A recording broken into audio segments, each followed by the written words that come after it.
ओम का नियम बताता है कि किसी चालक में प्रवाहित होने वाली धारा उस पर लगाए गए विभवांतर के समानुपाती होती है। ओम के नियम के अनुसार तापमान और चालक के भौतिक गुण स्थिर रहने चाहिए।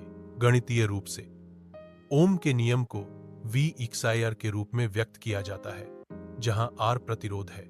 एक वर्चुअल प्रयोगशाला में एक प्रतिरोधक R, battery, ammeter A, voltmeter V, rheostat और कनेक्टिंग तारों का उपयोग करके एक सर्किट बनाया जाता है।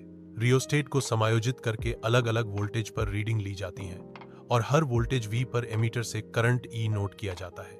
V बनाम I का ग्राफ प्लॉट किया जाता है, जो एक सीधी रेखा होती है। यह दर्शाता है कि V I के समानुपाती है। ओम का नियम विभिन्न विद्युत उपकरणों और सर्किटों में उपयोग होता है।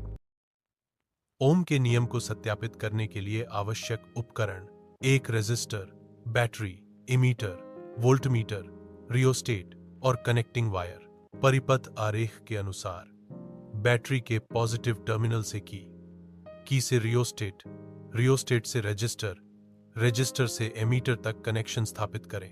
वोल्टमीटर को रजिस्टर के समानांतर में जोड़ें। रियोस्टेट को समायोजित करके विभिन्न वोल्टेज स्तरों पर करंट के मानों को मापें। विभिन्न वोल्टेज स्तरों पर करंट के मानों को सारणीबद्ध रूप में रिकॉर्ड करें।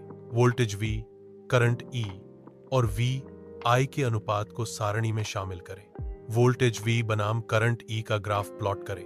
ग्राफ में X एक्सिस करंट I और Y एक्सिस वोल्टेज V होना चाहिए। यदि ग्राफ एक सीधी रेखा है जो मूल बिंदु 0 से गुजरती है, तो यह दर्शाता है कि वोल्टेज करंट के सीधे आनुपातिक है और ओम का नियम सत्यापित होता है।